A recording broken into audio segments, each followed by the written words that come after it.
देखिए, आज हम लोग मेनली बात करेंगे कि जब आप अपनी कुंडलिनी जागृत कर रहे होते हो ना, तो आपके कभी ना कभी कोई ना कोई चक्र अटक जाता है। अटक जाने से मेरा मतलब है कि कुंडलिनी की ऊर्जा ना कई समय तक वहाँ पे रुक जाती है, वो चक्र हील नहीं हो रहा होता है। अब देखो, जो लोग मुझसे स्कैनिंग करवाते हैं, मेरे साथ ग्रुप में जुड़े हैं, कई बार वो लोग ये बात भी नोटिस करेंगे और आप लोग भी करोगे जो मेरी वीडियो देख रहे हो, कि कभी-कभार हृदय चक्र में कुंडलिनी अटक जाती है, कभी-कभार विशुद्धि चक्र में कुंडलिनी अटक जाती है और आपको फ़ील भी होता है कि यहाँ पे कुछ अटक रहा है, यहाँ पे कुछ अटक रहा है या नीचे के चक्र कई बार अटक रहे हैं या कई चक्र अनबैलेंस हो जाते हैं। होता क्या है, वो ऊर्जा फ्लो नहीं कर पाती। या तो हम अपनी कुंडलिनी के अंदर कुछ ना कुछ नेगेटिव एनर्जी फ़ील कर देते हैं, क्योंकि देखो एक पाइप है, जो कुंडलिनी है वो सुषुम्ना नाड़ी में है। सुषुम्ना नाड़ी में अगर कुछ अटक जाता है, डस्ट आ जाती है, तो कुंडलिनी का फ्लो अच्छे से नहीं होता है और ये प्रॉब्लम क्रिएट कर देता है फिर आपके लिए। इसी के सॉल्यूशन को और इसी के सिम्टम्स के ऊपर हम बात करेंगे कि आप इसको परमानेंट एक्टिव करके अपने आज्ञा चक्र तक कैसे ले जा पाते हो, अपने आज्ञा चक्र को कैसे एक्टिवेट कर पाते हो, कैसे आगे बढ़ पाते हो, इसके बारे में मेनली हम लोग बात करेंगे। जय माता दी आप सभी को। यू आर वॉचिंग माँ आदिशक्ति मेडिटेशन केंद्र एंड हम सबके छोटे से प्यारे से यूट्यूब चैनल में आप सभी लोगों का हार्दिक स्वागत है। देखिए, मैं आपको सिंपल तरीके से समझाऊंगा। जब भी आप कुंडलिनी को जागृत कर रहे होते हो ना, दो चक्रों में ना सबसे ज्यादा प्रॉब्लम आती है। देखो, नीचे के जो तीन चक्र हैं हमारे, रूट चक्र यानी मूलाधार, उसके ऊपर हमारा स्वादिष्ठान और मणिपुर, इन तीनों चक्रों पर आमतौर पे हर कोई काम कर लेता है। दिक्कत आ जाती है हृदय चक्र को पूरा साफ करने में और विशुद्धि चक्र को पूरा साफ करने में। क्योंकि देखो, हर इंसान आजकल दिल में तो अच्छी बातें किसी के लिए रखता नहीं है और हृदय चक्र को साफ करना वैसे भी मुश्किल हो जाता है और विशुद्धि को तो बहुत ज्यादा। पता है, विशुद्धि की स्पेशल पावर है कि आप जो बोलते हो वो चीज होने लग जाती है, आपका वाणी बहुत अट्रैक्टिव हो जाती है, सुनने को मन करता है। अब ये चीज भी बहुत कम लोगों को प्राप्त हो पाती है, विशुद्धि और हृदय चक्र। इन दोनों में ना डिटेल में आपको समझना पड़ेगा। मैं आपको समझाता हूँ। एक तो कभी भी जब चक्र आप जागृत करते हो ना, कभी भी एक मंत्र का जाप, जैसे कि अगर आप ओम नमः शिवाय का जाप कर रहे हो ना, तो साथ में माँ के भी मंत्रों का जाप आप शुरू करो। आप ओम दुम दुर्गा नमः कर लो या थोड़ा बहुत नवाण मंत्र करा करो। ऐसे अगर आप माँ लक्ष्मी का कर रहे हो तो साथ में आप नारायण जी का जरूर करो या शिव जी का जरूर करो। दोनों एनर्जीज के जाप आपको करने चाहिए। सबसे ज्यादा इंपॉर्टेंट पॉइंट जो आपका है, देखो जो ऊर्जा है ना अभी ब्रह्मांड में, वो क्लियर नहीं है। आप सब जानते हो कलयुग चल रहा है। जब भी आप मंत्र जाप करते हो, विश्व ऊर्जा आती है, तो उस विश्व ऊर्जा की पॉजिटिविटी में हल्की हल्की नकारात्मक डस्ट भी होती है। मैं आपको सिंपल तरीके से समझाता हूँ कि एक जगह पर आप खड़े हो जाओ और एक जगह पे आप किसी और को खड़ा कर दो और आप बॉल फेंको नीचे से। जब आप बॉल को फेंकोगे, साफ बॉल, एकदम व्हाइट बॉल, और वो जब वो दूसरी जगह तक पहुंचेगी, पॉइंट बी तक, दूसरी जगह तक, तब आप देखोगे वो गंदी हो गई, क्योंकि जमीन गंदी है। जमीन जब आप धीरे धीरे वो बॉल जा रही है, वो गंदी होकर पहुंच रही है। ऐसे जब विश्व ऊर्जा आप पर आती है तो उसमें कुछ नकारात्मक तत्व भी आपके अंदर आ जाते हैं। उसको साफ करना जरूरी होता है। अब देखो, बहुत से ऐसे लोग हैं जो हवन करते हैं, हवन करने से वो अपनी उन ऊर्जाओं को क्लीन कर पाते हैं। बहुत से ऐसे लोग हैं जो हवन नहीं कर पाते हैं। दोनों ही केसेस वालों के साथ एक रेमेडी मैं ऐसे शेयर कर रहा हूं। अगर आप वो करते हो तो आपको उसका बेनिफिट मिलेगा। मैं आपको बताता हूँ। बहुत लोग ऐसे जिनको गले पे कभी कभार ऐसा लगेगा जैसे कि जब भी वो ध्यान लगाने की कोशिश करेंगे तो ऊर्जा यहाँ पर आकर रुक रही है। बहुत से लोग जब हृदय पर या आज्ञा चक्र पे ध्यान लगाते हैं तो वो देखते हैं हृदय पे उनकी चक्र की ऊर्जा रुक रही है।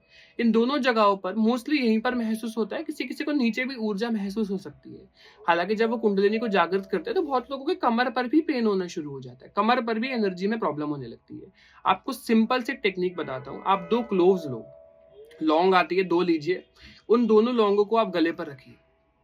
जब आप उनको गले पर, मैं विशुद्धि चक्र का प्रोसेस बता रहा हूँ, सेम आप हृदय चक्र के लिए भी कर सकते हो। विशुद्धि चक्र पर रखने के बाद आसन पर बैठकर 2 मिनट के लिए, 2 से 4 मिनट के लिए ओम नमः शिवाय का जाप करें और उसके बाद आप उस लौंग को कपूर के ऊपर रख के जला दें।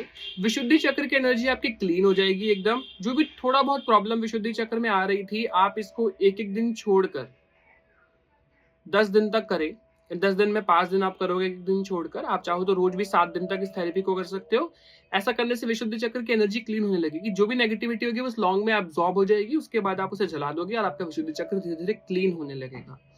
ये हर कोई इंसान कर सकता है। सेफेस्ट तरीका होता है अपने विशुद्धि चक्र को जानने के लिए, साफ करने के लिए। फिर धीरे धीरे आपकी कुंडलिनी ऊपर उठती है। देखो, कुंडलिनी को उठने में ना समय लगता है। मुझे कई मैसेज आते हैं, मुझे बोलते हैं कि भैया विशुद्धि चक्र को जागृत होने में कितना समय लगेगा, हार्ट चक्र को जागृत होने में कितना समय लगेगा। हर किसी को अलग अलग समय लगता है। कोई विशुद्धि चक्र अपना 2 महीने में भी पूर्णतः जागृत कर लेता है, किसी किसी को 7 महीने भी लग जाते हैं, किसी किसी को 1 साल से ज्यादा समय भी लग जाता है। डिपेंड करता है कि आप मेहनत कितनी कर रहे हो, आपके कर्म कैसे हैं, ठीक है, आपका स्वभाव कैसा है, क्योंकि अगर आप वाणी से बहुत लोगों को बुरा बोलते हो, बहुत कुछ बुरा बोलते हो, मन में बुरा रखते हो किसी के लिए, हमेशा झूठ बोलते रहते हो, तो ऐसे व्यक्ति का विशुद्धि चक्र कभी भी जागृत नहीं होता है, कभी भी जागृत नहीं होता है। आपको हमेशा अच्छा सोचना चाहिए।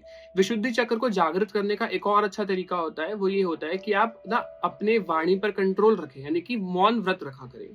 पूरा समय के लिए नहीं कह रहा हूं, आप हर रोज 2 घंटे का से शुरू कर सकते हो कि 5 से लेकर 7 बजे तक आप कुछ नहीं बोलोगे, एकदम शांत रहोगे। या रात्रि के समय 8 से लेकर 10 बजे तक आप कुछ नहीं बोलोगे, बैठ के सिर्फ जाप कीजिए, मानसिक जाप कीजिए, कुछ देख भी रही है तो देखिए, लेकिन आपको कुछ बोलना नहीं है।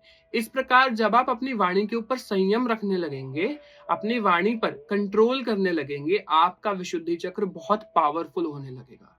और विशुद्धि चक्र बहुत पावरफुल होता है, मतलब अगर आज्ञा चक्र किसी को चाहिए ना, तो आज्ञा चक्र नंबर 1 है, तो विशुद्धि चक्र नंबर 2 है। यानी कि बहुत एनर्जी वाला चक्र है, आपकी वोकल को बहुत आकर्षित बना देता है। आप देखोगे ना, बहुत से लोग जब प्रवचन देते हैं आपका सुनने का मन करता है, बहुत से लोग जब प्रवचन देते हैं तो आप सुनते हो और कुछ कुछ का सुनने का मन नहीं लगता, बोरिंग लगता है आपको। तो ये सब वाणी का खेल है। जिसकी वाणी, जिसका विशुद्धि चक्र जितना साफ, उतनी ज्यादा एनर्जी उसको क्लियर आपको मन करेगा, उसकी एनर्जी बहुत क्लियर है, बहुत स्ट्रांग है, आप आकर्षित होते हो, मोहित हो जाते हो एकदम से उनके ऊपर। तो ये ऊर्जा होती है विशुद्धि चक्र की, ऐसे होने लगता है। अभी फिलहाल जब भी मैं लोगों को देख रहा हूं, तो लोगों का जो पेट की ऊर्जा है, यानी कि लोगों के मणिपुर की ऊर्जा, स्वादिष्टान की ऊर्जा भी काफी गड़बड़ रहती है। देखो, स्वादिष्टान कहीं ना आपके खान पान से, और मणिपुर की मैं बात करूं, ये कहीं ना कहीं खान पान से ना आपकी दिक्कत आने लगती है इन चक्रों में। जिस प्रकार का आपका खान पान होता है, जैसे कि अगर आपका खान पान बहुत बुरा है, आप नॉनवेज भी खा रहे हो, अनियन गार्लिक भी खा रहे हो, और सारा दिन बाहर का ही खाना खाते रहते हो, सात्विक चीजें नहीं खाते हो, तो आपके खान पान के चक्कर में चक्कर गड़बड़ रहेगा। लेकिन अगर आपका खान पान अच्छा होता है, जैसे कि अगर आपका फोकस रहता है कि आप सात्विक आहार खाओ, मैंने कई बार ये बात बोली है, रूटीन वाली वीडियो बनाई थी इसमें भी, कि अगर आप अपने पेट से, यानी कि अगर आपका पेट 100% पे भर रहा है, 4 रोटी पे भर रहा है, तो आप 3 रोटी ही खाओ। अगर आपका पेट जो है वो 10 रोटी पर भरता है, तो आप 75%, यानी कि 7.5 रोटी ही खाओ, या 7 रोटी ही खाओ, ठीक है। यानी कि अपना 75% पेट भरो। यानी कि अगर एक केक के 4 टुकड़े हैं, तो 3 टुकड़े खा लो, एक टुकड़ा जो आपको छोड़ना है। अगर आपका पूरे 4 टुकड़े से पेट भरता है तो 3 ही खाओ, अपने पेट को थोड़ा खाली रखो। दूसरी चीज, सात्विक आहार खाओ। सात्विक से मेरा मतलब है सादा खाना खाओ, ज्यादा तला मिला खाना नहीं खाना है। कभी कभार यू कैन, बट रोज रोज नहीं खाना चाहिए। बाहर का खाना ज्यादा अवॉइड करिए, घर का खाना खाइए, पानी ज्यादा पिए, क्योंकि इन नीचे के चक्रों के आसपास आपके पेट में एक ऊर्जा होती है, जठर अग्नि जिसे कहते हैं, जो कि आपके पाचन को संभालती है। और ये अग्नि जाप की अग्नि भी होती है। जाप जो लोग करते हैं उनकी बहुत ज्यादा प्रचंड बहुत ज्यादा, मतलब बहुत हैवी एनर्जी से ये जलती है, बहुत प्रचंड रूप से जलती है। इससे होता क्या है कि ये नकारात्मकता को तो दूर रखती ही है, साथ में कभी कभार बहुत ज्यादा जलने के कारण आपके पेट की ऊर्जा गड़बड़ हो जाती है। तो इसके लिए वाटर इंटेक अपना अच्छा रखिए, ठीक है। ये 2-3 चीजों का अगर आप ध्यान रखते हो, तो क्योंकि चक्कर जो गड़बड़ होते हैं आपके यही है, हृदय विशुद्धि और थोड़ा सा ये नीचे के चक्कर जो कभी कभार गड़बड़ हो जाते हैं, तीनों का सॉल्यूशन मैंने आपके साथ डिस्कस किया है। आप इसे फॉलो करोगे बहुत अच्छा रहेगा। बाकी अगर आप मेरे साथ जुड़ के मेडिटेशन क्लासेस लेना चाहते हो, बिल्कुल ले सकते हो। मेरे साथ बात करना चाहते हो, अपॉइंटमेंट लेना चाहते हो, ऑरा स्कैनिंग कराना चाहते हो, आप बिल्कुल करा सकते हो, कोई भी प्रॉब्लम नहीं है। इन प्रोसीजर को फॉलो कीजिए। अच्छा, अब नॉर्मल प्रोसेस में तो आप मेरे नंबर पर कांटेक्ट करते हो, बट बहुत से लोग ऐसे हैं जो कुछ भी अफोर्ड नहीं कर सकते हैं और बहुत ज्यादा बुरी हालत में होते हैं, उन्हें हेल्प चाहिए होती है, तो वो लोग मेरे इंस्टाग्राम अकाउंट पर मुझे फॉलो कर या मुझे मैसेज कर मेरे से डायरेक्ट बात कर सकते हैं, एंड वहां पे टेक्स्ट कर सकते हैं। देखो, नंबर आने में टाइम जरूर लगता है, क्योंकि धीरे धीरे ही मैं बात कर पाऊंगा। बहुत सारे लोग होते हैं बात करने के लिए, आप सब जानते हो, तो धीरे धीरे ही मैं बात कर पाऊंगा आप लोगों से, लेकिन बात मैं डेफिनेटली करूंगा। थोड़ा संयम, सब्र आपको रखना होगा, पेशेंस आपको रखना होगा, लेकिन डेफिनेटली मैं पूरी कोशिश करूंगा आप लोगों से कनेक्ट करने की। जय माता दी, thank you so much, all the best, जय श्री राम, जय माता दी।